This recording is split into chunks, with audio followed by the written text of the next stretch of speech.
होने से पहले उपराष्ट्रपति को हटाने का अधिकार किसको है? Time start. कार्यकाल समाप्त होने से पहले उपराष्ट्रपति को हटाने का अधिकार किसको है?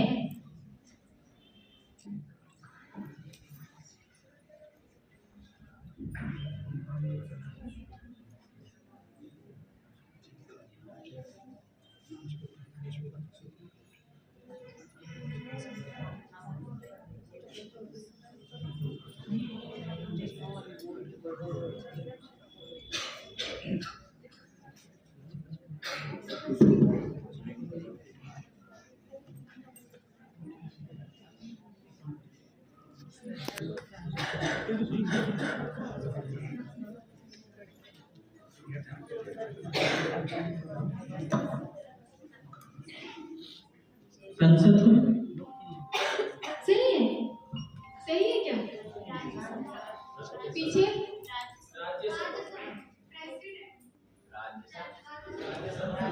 संसद के अंदर क्या माने इनके जवाब को? सही की गलत बताइए। सही की गलत? बिल्कुल सही जवाब है।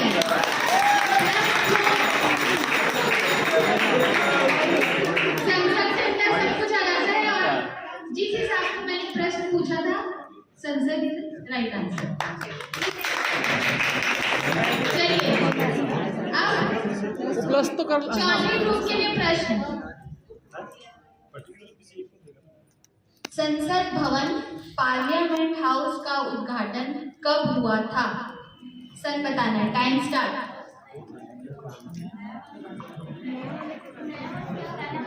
नया पुराना वाला संविधान।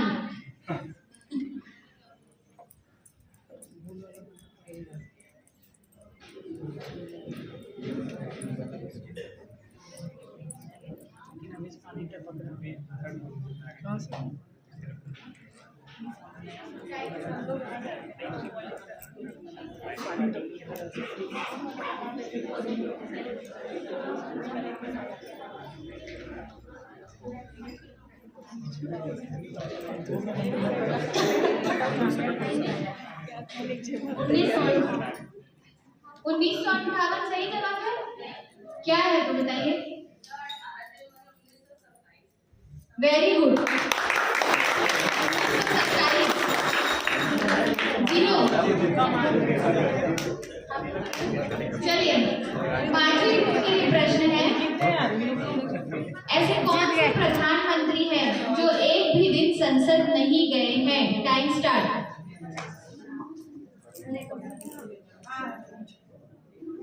चलो चौधरी ऑडियंस ध्यान देंगे। चौधरी चरण सिंह। बहुत बढ़िया सही +4। चलिए अब आखिरी राउंड का आखिरी प्रश्न।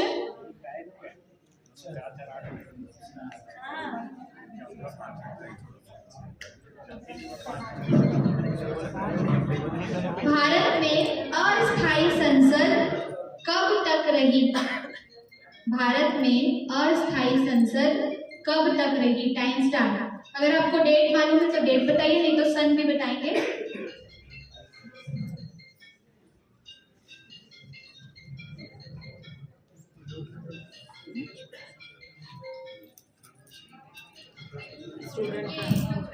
उन्नीस सौ 52। सही है। जो पीछे हमारे ज्ञाता बैठे हैं 1952 सही है? पता नहीं है? आप सही है?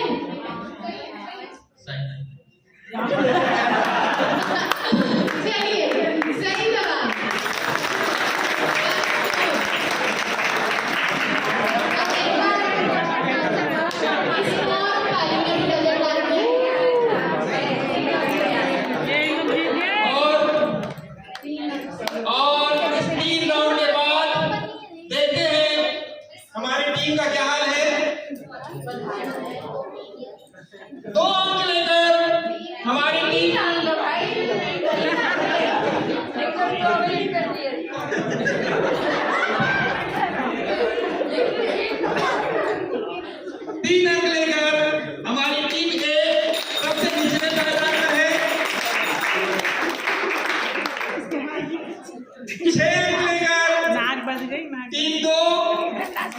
पांचवें पायदान पर है और चौथे पायदान पर हमारी दो टीम है, दोनों के अंक समान है, 8-8, टीम 4 और टीम 5। और दूसरे स्थान पर जो टीम आई है, एक बार जोरदार तालियां। और उस टीम के लिए जोरदार तालियां जो आज के टूर्नामेंट की विनर है, team 3। Give a big hand to team 3।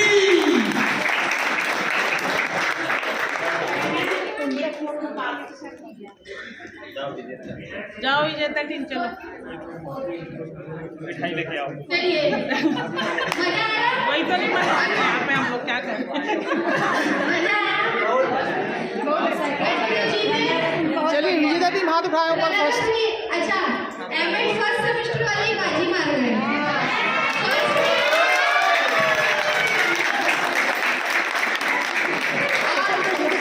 जब हम स्क्रीनिंग कर रहे थे तब 22 टीम थी, 88 लोग थे, उसमें से 24 लोगों का चयन हुआ, 6 टीम, उसमें भी एमएड फर्स्ट सेमेस्टर के ही 12 लोग और वही तो यहाँ पर अभी एमएड फर्स्ट सेमेस्टर वाले थर्ड में एमएड फर्स्ट भी है। राष्ट्रपति मुख्य न्यायाधीश के समक्ष शपथ ग्रहण करता है। Time start. संविधान के किस अनुच्छेद के अंतर्गत राष्ट्रपति मुख्य न्यायाधीश के समक्ष शपथ ग्रहण करता है? कौन से अनुच्छेद में है?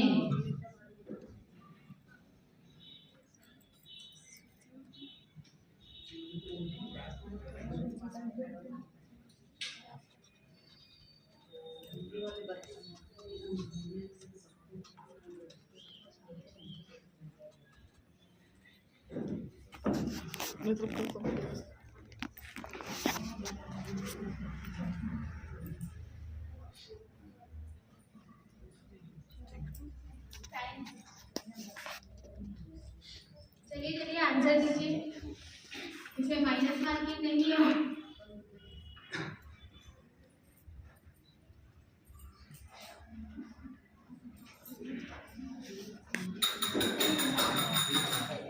Time up. बताइए। अनुच्छेद 60, अनुच्छेद 60, ठीक है, 3 से 60 नहीं, 60। चलिए कोई बात नहीं, आपका सफर यहीं पर खत्म होता है प्रश्नोत्तरी में। अब ग्रुप 2, राष्ट्रपति के त्याग पत्र की सूचना उपराष्ट्रपति किसे देता है? Time start. राष्ट्रपति के त्याग पत्र की सूचना उपराष्ट्रपति किसे देता है? माइक पीछे दे दीजिए। माइक कहाँ है? सुप्रीम कोर्ट के मुख्य न्यायाधीश। सही जवाब है, सही जवाब, सही जवाब है। पीछे क्या उत्तर दिए? माइक पे तो वही सुप्रीम कोर्ट के मुख्य न्यायाधीश। सुप्रीम कोर्ट के मुख्य न्यायाधीश को। हाँ बताइए सही जवाब। लोकसभा अध्यक्ष को देता है। गलत आंसर। बच गए। लोकसभा अध्यक्ष को देता है। संसदीय प्रणाली में किस संविधान संशोधन के तहत जोड़ा गया? Time start. प्रश्न रिपीट कर देती हूँ। 9वीं अनुसूची को संविधान में किस संविधान संशोधन से जोड़ा गया? अच्छा अच्छा अच्छा अच्छा एक आ रहे हाँ हाँ आ रहे हाँ 91 नहीं मतलब 51। गलत जवाब है। मैंने पूछा किस संविधान संशोधन के तहत जोड़ा गया। अब मौका नहीं मिलेगा। ऑडियंस के पीछे माइक दे दीजिए। तो आपको बोलना था रिपीट करो। 74वीं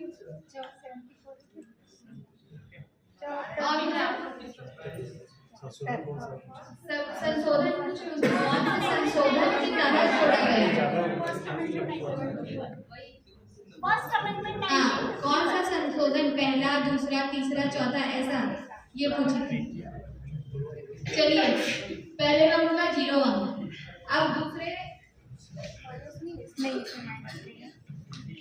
दूसरे ग्रुप के लिए प्रश्न है, दल बदलू कानून कौन सी अनुसूची से संबंधित है? Time start.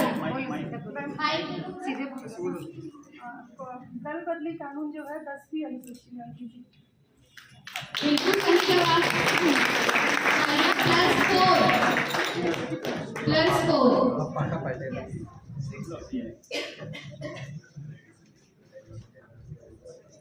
तीसरे राउंड के तीसरे ग्रुप के लिए प्रश्न है,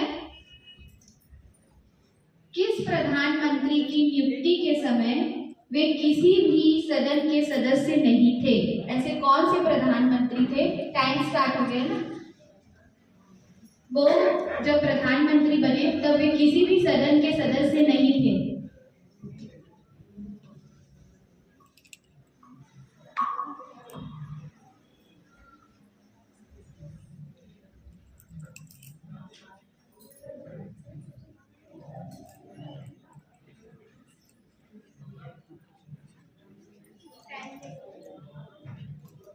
प्रधानमंत्री का नाम लेना है। फखरुद्दीन अली अहमद। गलत जवाब। हाँ, उधर पीछे।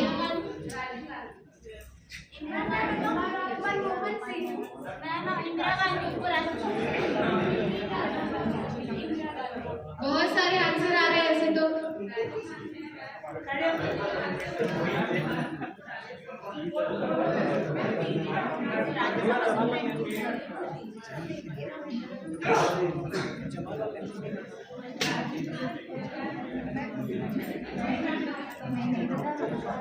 और कोई?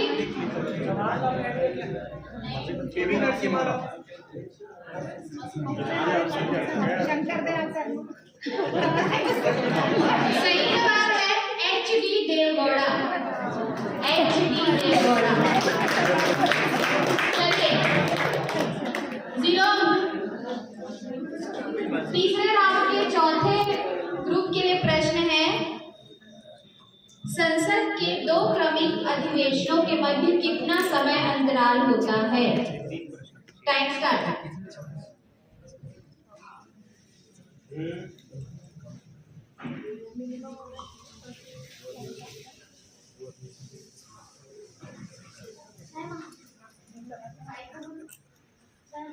सही जवाब। तुक्का लगाया है। चलिए, बहुत बढ़िया। +4।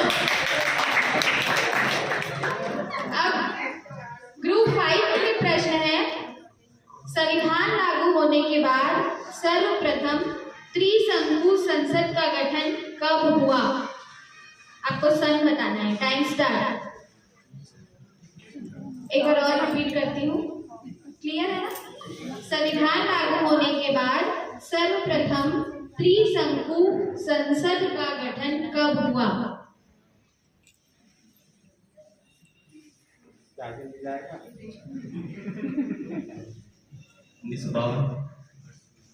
गलत जवाब। 1979। 0 अंक। टाइम 1 मिनट का है तो थोड़ा सोच कर जवाब दीजिए, है ना? 1 मिनट थोड़ा ज्यादा ही टाइम है। नेक्स्ट ग्रुप नंबर 6 के लिए प्रश्न है, राष्ट्रपति को उनके पद से कैसे हटाया जाता है? Time start. स्पष्ट आंसर देना है। महाभियोग। बहुत बढ़िया। बहुत ज्यादा इजी कर रहे हैं। चलिए, अब अभी एक और ये लास्ट राउंड है, मतलब लास्ट राउंड का एक क्वेश्चन और बचा हुआ है, तो ये इसमें आप लोग सोच समझ के के आंसर देंगे। अभी स्कोर क्या है एक बार बता दो। निर्णय करेगा ये। ऐसे आपका आवाज तेज है सर। इसके बाद तेज। और ये थर्ड राउंड के पहले चरण में टीम 1 के कुल अंक है 3। टीम 2 ने अभी कुल अंक प्राप्त किए हैं 6।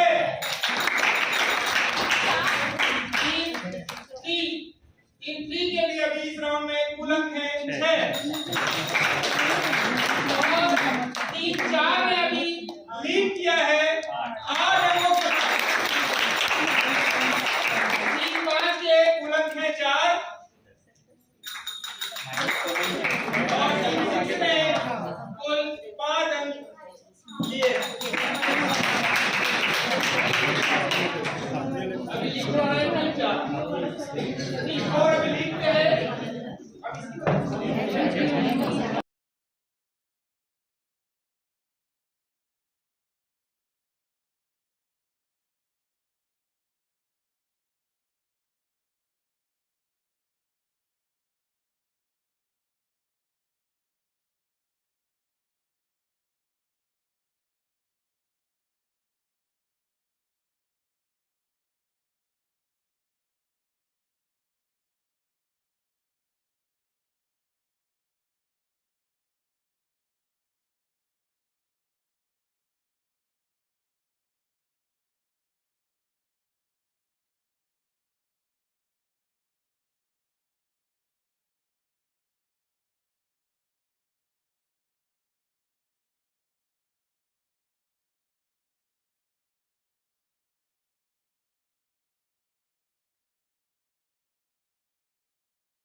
इसी तरह भारत में जो संविधान है उसमें जो संविधान है उसमें कुल 8 अनुसूचियां थी, जो वर्तमान में 12 अनुसूचियां हैं और इसमें 5 परिशिष्ट हैं।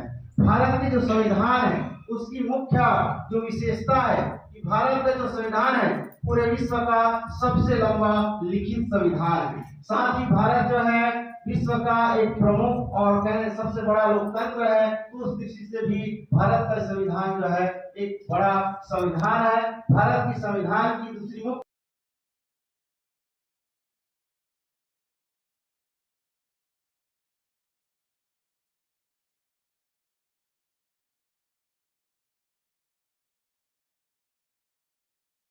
एक उद्देशिका का प्रस्तावना उद्देशिका प्रस्तावना को संविधान सभा के सामने रखा, जो आगे चल के हमारे प्रस्तावना के रूप में विकसित हुआ और उसका जो है 22 जनवरी 1947 को संविधान सभा में उसे स्वीकार किया गया। संविधान सभा के द्वारा जो हमारा प्रस्तावना है वो मूल रूप से हमारा जो पूरा संविधान है उसका एक निष्कर्ष के रूप में शामिल किया गया है। परंपरा को तोड़कर एक ऐसी नई परंपरा को जन्म दिया जिसमें सभी लोग समान अधिकार के साथ अपने नैतिक कर्तव्यों का पालन कर सकें। यद्यपि हम अधिकारों की बात तो करते हैं, लेकिन हमारे अधिकारों से पहले हमारे नैतिक कर्तव्य आते हैं। संविधान में हम मौलिक अधिकारों की बात करते हैं, लेकिन मैं ये जानना चाहूंगा, मेरा ये मानना है कि हम 75 वर्षों में ये मूल्यांकन करें कि उन नैतिक और मौलिक अधिकारों की अपेक्षा हमने अपने नैतिक कर्तव्यों को कितना पूर्ण किया है। अंत में मैं यह शब्द एक कविता से अपनी लाइन पूरी करना चाहूंगा।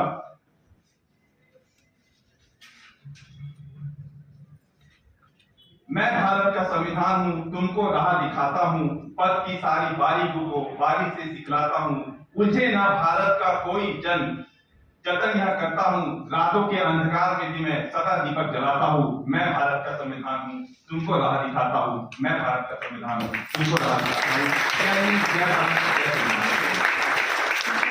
और उसी राजतंत्र को चलाने के लिए हमारे को आवश्यकता पड़ती है संविधान की। संविधान गति देता है, स्थिरता देता है, समानता का अधिकार देता है। और इसी स्वप्न को साकार करने के लिए दिसंबर 1946 से शुरू हुई यात्रा का अंत होता है 26 जनवरी 1950 में, जब हमारे देश में संविधान लागू होता है और भारत को एक नई दिशा मिलती है।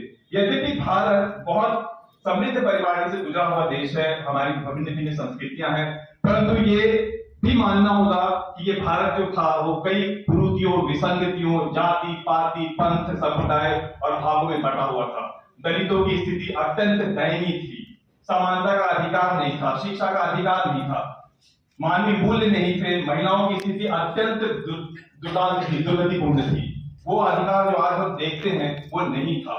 तो बाबा साहब अम्बेडकर चूंकि खुद उस परिपाटी से गुजरे थे, उनका स्वयं का अनुभव था, और जब वो राजनीतिक क्षेत्र में आए और उन्होंने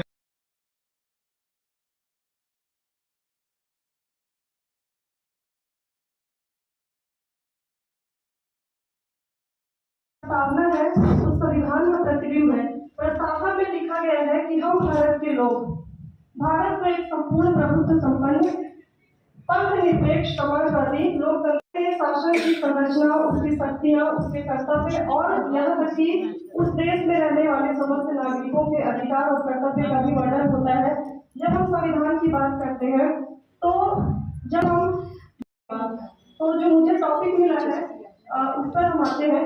जो हमारा संविधान है वो हमारा लोकतंत्र का आधार है। संविधान जो है हमारे देश का सर्वोच्च कानून होता है। तो अगर मैं इस संविधान की बात की, देश का मौलिक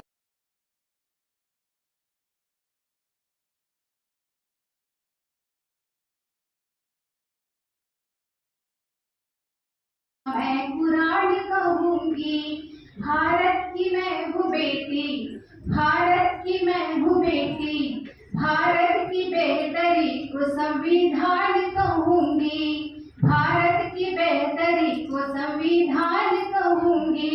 और आज हम संविधान दिवस के तहत यह आयोजन कर पा रहे हैं और मैं अभिव्यक्ति की स्वतंत्रता के तहत यहाँ आपके समक्ष आकर बोल पा रही हूँ। अगर ये संविधान नहीं होता तो शायद मैं अभी इस वक्त घर में रोटी सब्जी बना नहीं होती और मुझे यहाँ पर आने का अवसर नहीं मिला होता।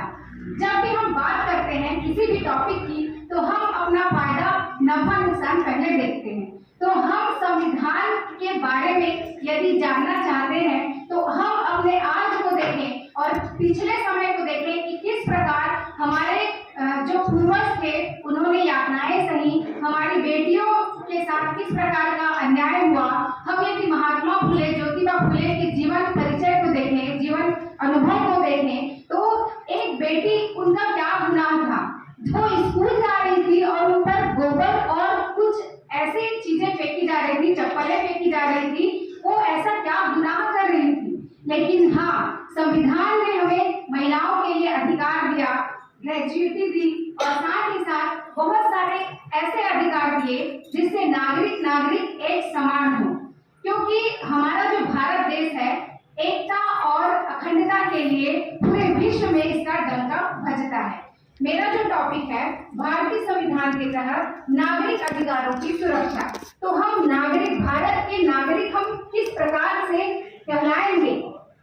कुछ जब संविधान बना तो इसके लिए 3 प्रकार के नियम और शर्तें लागू की गई कि भारत का नागरिक वो कहलाएगा जो यहाँ पर जन्म से रहेगा, साथ ही साथ जिनके माता पिता यदि भारत में जन्मे हैं तो वो भी भारत के नागरिक कहलाएंगे। तो इस प्रकार हमें ये तो हमारे संविधान ने हमें सुनिश्चित कर दिया हमारे समक्ष कि हम भारत के नागरिक होंगे। लेकिन संविधान जो है हमें अधिकार तो देता ही है, साथ ही साथ हमारे कर्तव्यों का भी निर्वहन करने के लिए कुछ कर्तव्य उसमें शामिल है। अगर हम वर्तमान में ये देखें, अवलोकन करें तो हम अधिकारों की बात तो करते हैं लेकिन हम कर्तव्यों के लिए हमेशा पीछे हटते हैं। हमको अपने हर अधिकार के बारे में भली भांति परिचित है हम सभी, लेकिन हमारे जो पर्यावरण के प्रति, हमारे समाज के प्रति, हमारे संस्था के प्रति जो हमारे कर्तव्य है उससे हम दूर भागते हैं। यहाँ इस कक्ष में ही देखिए कितने दिवाली को कितने दिन हो गए हैं। हम बहुत बार शिकायतें किए, बहुत सारे पत्र व्यवहार हमने किया संस्था प्रमुख से कि इस प्रकार की सुविधाएं होनी चाहिए, पानी की सुविधा होनी चाहिए, मूलभूत सुविधा होनी चाहिए, लेकिन साफ होकर धुलने के बाद भी यहाँ पर जो पर्दे हैं जो के त्यों पड़े हैं और बहुत सारे मच्छर भिनभिना रहे हैं। तो हम स्वयं का आकलन करें कि हम किस स्थान पर खड़े हैं। कोई भी देश का नियम जब तक लोगों को नहीं सुधार सकता, जब तक उनमें स्वयं सुधरने का कोई जज्बा न हो। जो भीमा एक ऐसे समय में उन्होंने अध्ययन किया 32 डिग्रियां और 4 PhD। धन्यवाद।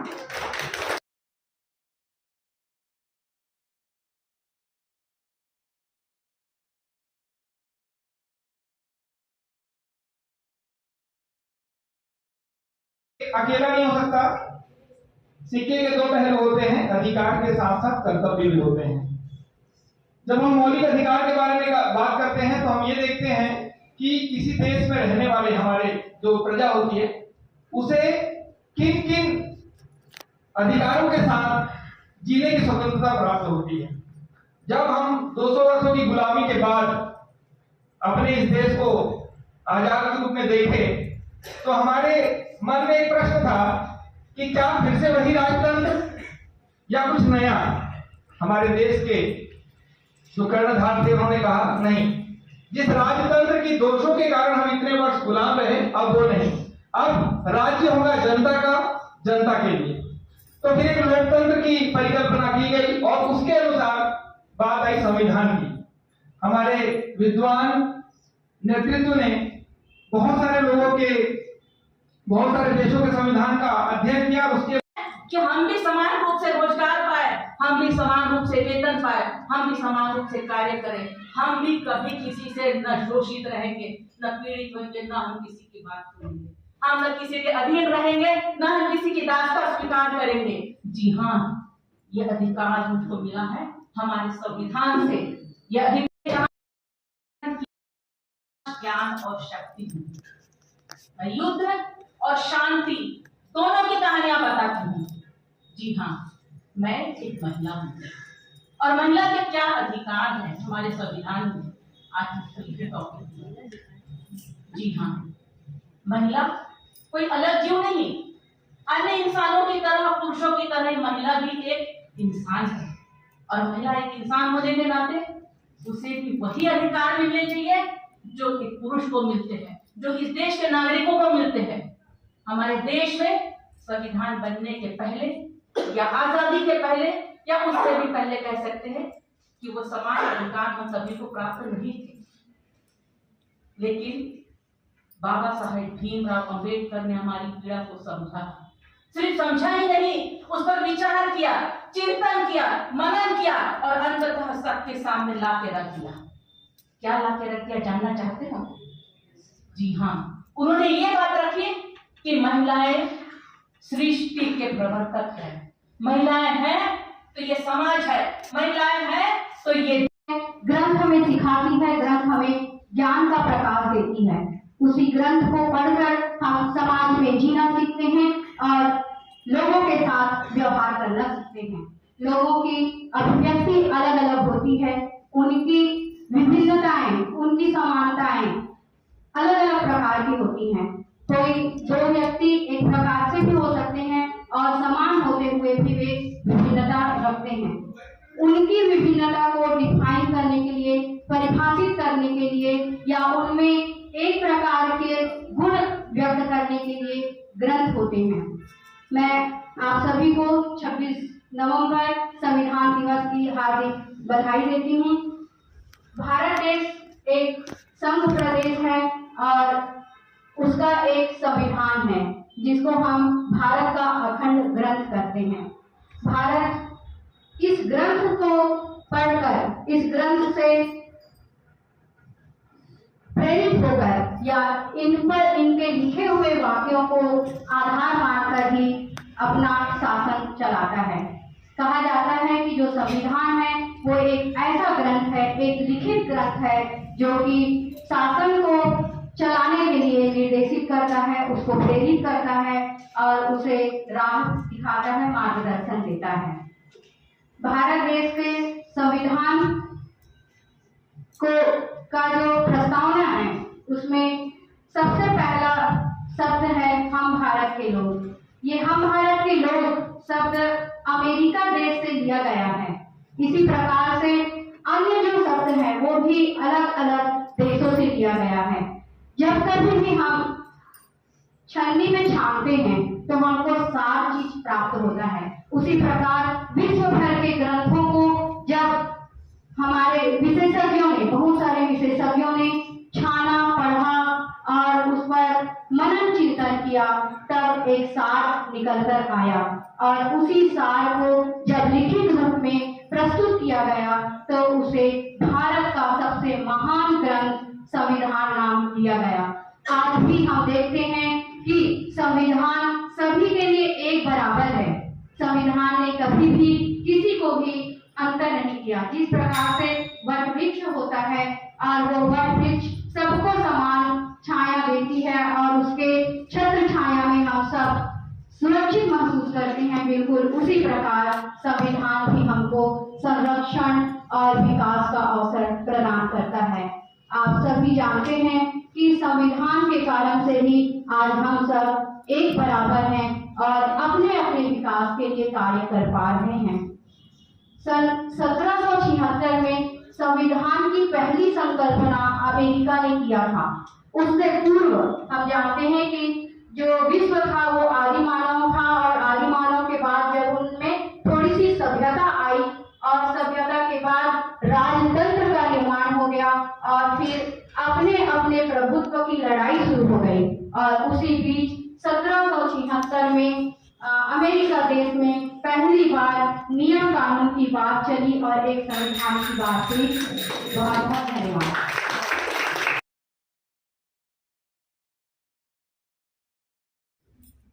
मैं महिला हूँ और महिला होने के नाते मैं ये भी कहना चाहती हूँ कि महिला होने के पहले इंसान हूँ और इंसान होने के नाते मैं ये भी कहना चाहती हूँ कि मुझको भी अधिकार है अपने मन पसंद कार्य करने का, अपना मन पसंद जीवन साथी चुनने का, अपने मन पसंद क्षेत्र में जाने का, समान रूप से भ्रमण करने का, अपने स्वास्थ्य की रक्षा करने का, अपने स्वास्थ्य के लिए परामर्श लेने का अधिकार है और अपनी खुशी के लिए हर कार्य करने का मुझको अधिकार है।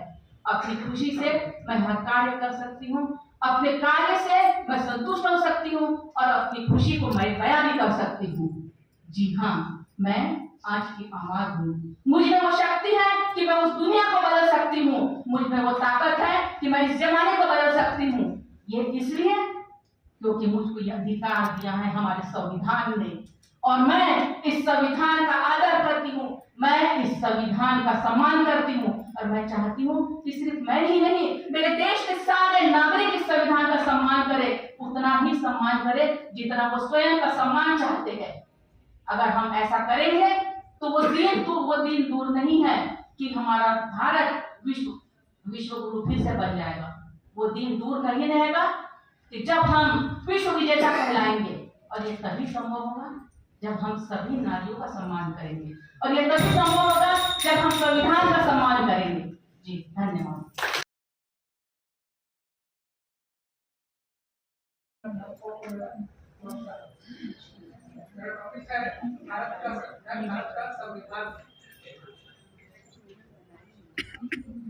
भारत का संविधान भारत के लिए एक विधि विधान कानूनों की एक व्यवस्था है जिसे एक पुस्तक के रूप में संकलित किया गया है। इसमें कुल 22 भाग है, 395 अनुच्छेद और 12 अनुसूचियां हैं। हमारा भारत का संविधान विश्व का सबसे बड़ा संविधान है। इसकी विशेषता है यह बहुत है और लचीला है। कहा जाता है कि भारत का संविधान 26 नवंबर 1949 को बनकर तैयार हुआ था और इसको लागू करने की 26 जनवरी 1950 को यह लागू हो गया। अभी कई लोगों ने बताया कि हम भारत संविधान दिवस 2015 से मनाते हैं। मैं आप लोगों को बता दूं कि 2015 से पहले भी 26 नवंबर 1979 को लक्ष्मीमल सिंघवी और सुप्रीम कोर्ट के बार एसोसिएशन के द्वारा 26 नवंबर को विधि दिवस के रूप में 1979 से मनाते आ रहे हैं। संविधान में कुल जब बना तब उसमें 395 अनुच्छेद, 8 भाग और 12 अनुसूचियां थी। संविधान का पहला भाग बोलता है कि भारत एक संघ प्रदेश है और इसका नाम भारत या इंडिया है। भाग 2 बोलता है इसमें संशोधन की प्रक्रिया हो सकती है। भाग 3 मौलिक अधिकारों के बारे में बोलता है जिसमें प्रारंभ में उनको 7 प्रकार के मौलिक अधिकार मिले थे, जो 1978 में 7वां मौलिक अधिकार संपत्ति का अधिकार था उसको संविधान संशोधन के द्वारा हटा दिया गया। और जो 6 मौलिक अधिकार है वो स्वतंत्रता का अधिकार, समानता का अधिकार, धार्मिक शोषण का अधिकार, धार्मिक स्वतंत्रता का अधिकार, संवैधानिक उपचारों का अधिकार और शिक्षा और संस्कृति का अधिकार। इसके अलावा मूल कर्तव्य संविधान में प्रारंभ में जब संविधान बना तो हमारे संविधान में मूल कर्तव्य नहीं थे। इसे 1976 में सरदार थोड़ा सी समिति के अनुशंसा पर संशोधन के द्वारा मूल कर्तव्य में 51 के रूप में इसे जोड़ा गया, जो हमें कुल मिलाकर 10 मूल कर्तव्य मिल रहे हैं जो हमें बताते हैं कि हमें अपने देश के लिए क्या क्या कार्य करने चाहिए। पहला कर्तव्य है हमें अपने राष्ट्रीय स्मारकों की सुरक्षा करनी चाहिए, सार्वजनिक संपत्ति को नुकसान नहीं पहुंचाना चाहिए, पर्यावरण की संरक्षा करनी चाहिए, प्राणी मात्र के प्रति दया और प्यार की भावना रखनी चाहिए, सरकारी राष्ट्रीय स्मारकों की सुरक्षा करनी चाहिए, भारत की अखंडता, एकता और प्रभुत्व के लिए हमें मिलजुल कर कार्य करना चाहिए। ये हमारे मूल कर्तव्य हैं। इसके अलावा हमें कुछ नीति निर्देशक तत्व मिले गए हैं जो संविधान के अनुच्छेद 36 से 51 में प्रदान किए गए हैं नीति निर्देशक तत्व। इसके अलावा भारतीय संविधान की जो सबसे बड़ी विशेषता है कि भारत का संविधान विश्व का सबसे बड़ा लंबा लिखित संविधान है। भारत का संविधान कठोरता और लचीलेपन का समन्वय है। इसमें अगर कठोरता है तो संशोधन के द्वारा इसको सुधार भी किया जा सकता है।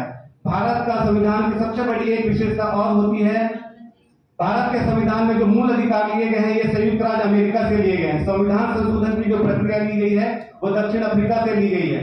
मूल कर्तव्यों को आयरलैंड से लिया गया है। इस तरह से संसदीय प्रक्रिया को ब्रिटेन से लिया गया है। भारत का जो संविधान है वो विश्व के बहुत सारे देशों के संविधान से मिलाकर जो अच्छी अच्छी चीजें थी उनको मिलाकर इसका निर्माण किया गया है। भारतीय संविधान के निर्माण के 26 नवंबर 1949 को सचिदानंद सिन्हा की समिति की अध्यक्षता में गठन किया गया था। इसके अध्यक्ष डॉक्टर राजेंद्र प्रसाद थे। संविधान का जो प्रमुख है उद्देशिका या प्रस्तावना, जिसे मैं आपको बताता हूँ।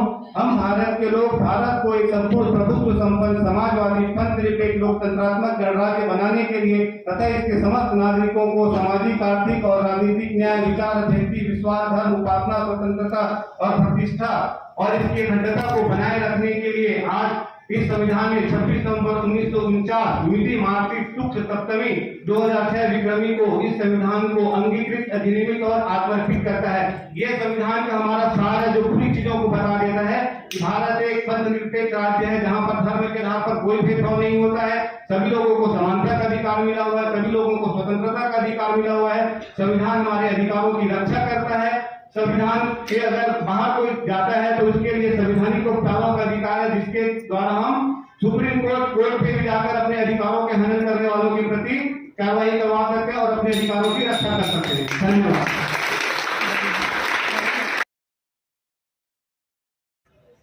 मेरा जो विषय है, भारतीय संविधान एक जैविक दस्तावेज की तरह है।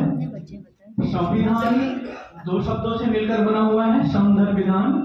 सम मतलब होता है संग्रह और विधान मतलब होता है नियम या कानून। तो नियम या कानूनों के संग्रह को हम संविधान कहते हैं। नियम या कानून किसी भी देश को चलने के लिए गतिशीलता प्रदान करती है। जैसे हमारे संविधान में बहुत सारे अनुच्छेद हैं, बहुत सारे भाग हैं, 22 भाग, 395 अनुच्छेद। उन नियमों के तहत हम देश की विकास को गतिशीलता प्रदान करते हैं, जिसके तहत हमारी कार्यपालिका, विधायिका, न्यायपालिका काम करती है। सबको अपने अपने कार्यों को लेके अपने अपने जैसे जीने का अधिकार हमको। भारतीय संविधान जो है नियम या कानूनों का एक दस्तावेज है, जिसमें अलग अलग पार्ट्स में हमें अपने मौलिक अधिकारों का बोध कराती है, हमें अपने मौलिक कर्तव्यों का बोध कराती है, हमें देश के प्रति समय आ जाने पर आहुति देने का भी बोध कराती है। और हमें कभी लगता है कि हमारे साथ कोई अन्याय हो रहा है तो न्यायपालिका की शरण में जाके न्याय मांगने का अधिकार हमको प्रदान करती है। मैं बिना किसी तैयारी के साथ आया था, मेरे पास इतना ही है। एक शब्द बोलना चाहूंगा। मेरे देश की मिट्टी में कुछ तो खास है, मेरे देश की मिट्टी में कुछ तो खास है, तभी तो दुनिया का सबसे खूबसूरत संविधान हमारे पास है, हमारे पास है। संविधान संशोधन की प्रक्रिया बनाई गई है और संविधान संशोधन की प्रक्रिया को दक्षिण अफ्रीका के संविधान से वहां से लिया गया है। जब संविधान सभा की समिति बनी थी तो हम कुछ चंद नामों को ज्यादा जानते हैं, जैसे कि B.R. अम्बेडकर जी और जवाहरलाल नेहरू जी और डॉक्टर राजेंद्र प्रसाद जी। इनके अलावा जो 3-4 और नाम हैं जिनको हम शायद याद नहीं करते क्योंकि वो सभी सामने आए नहीं।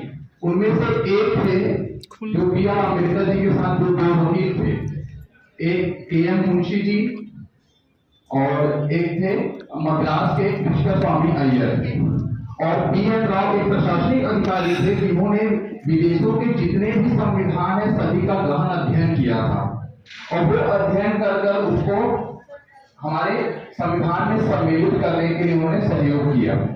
इसके अलावा एक और A.N. मुखर्जी जी थे जो जटिल भाषाओं में लिखे संविधान को सरल शब्दों में सभा के सामने प्रस्तुत करते थे। इस प्रकार संविधान संशोधन की प्रक्रिया को दक्षिण अफ्रीका से लिया गया और जब संविधान बना कालांतर में जैसे जैसे जो आवश्यकता पड़ती गई संविधान संशोधन की प्रक्रिया तो मतलब कि उसको आगे अग्रेसित करते गए। अब बात करते हैं संशोधन की प्रक्रिया कैसी होती है। तो एक होती है सामान्य संशोधन जिसमें सामान्य बहुमत की आवश्यकता होती है लोकसभा में। एक होती है विशेष बहुमत। तो विशेष बहुमत में लगभग 2/3 सदनों के जो सदस्य हैं उनकी सहमति चाहिए। एक होता है जो विशेष बहुमत विशेष संशोधन के अलावा आधे राज्यों भारत संघ के जितने राज्य हैं उसके आधा 50% राज्यों की सहमति भी चाहिए, जैसा कि राष्ट्रपति के निर्वाचन से संबंधित होती है। इसके लिए उनको पद से मुक्त करने के जो अभियान चलाया जाता है उसकी आवश्यकता होती है। इस प्रकार से 3 प्रकार की संशोधन प्रक्रिया भी है और चूंकि अब मेरा समय होने वाला है, मैं 1976 में जो हुए 42वें संशोधन के बारे में आपको बताना चाहूंगा, जिसको लघु संविधान के रूप में याद किया जाता है। उसमें लगभग हमारे बहुत सारे जो संशोधन है, जो प्रस्तावना में संशोधन तो फिर मूल ढांचे के सिद्धांत के तहत उसकी आत्मा को नहीं बदला जाता, लेकिन उसमें कुछ जैसे अखंडता शब्द हुई, समाजवादी हुई, पंथ निरपेक्ष, इनको जोड़ा गया है।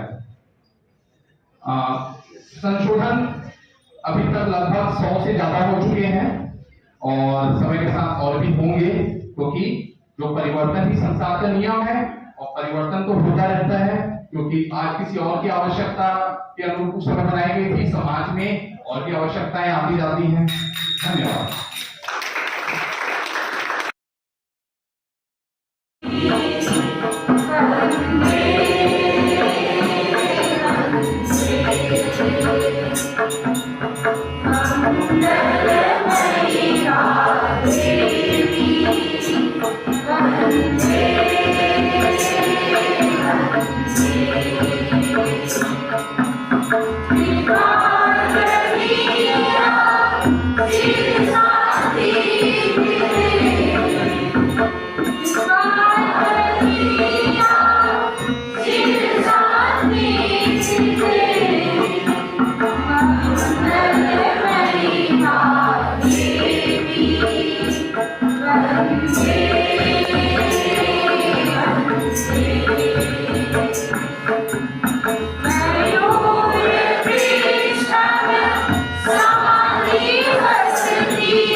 इन 4 के लिए क्वेश्चन है, इस अनुच्छेद के अनुसार उपराष्ट्रपति राज्यसभा का सभापति होता है। अनुच्छेद 63, अनुच्छेद ऑप्शन ब अनुच्छेद 64, ऑप्शन स अनुच्छेद 68, ऑप्शन द अनुच्छेद 66। स्टार्ट।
आपका समय खत्म होता है।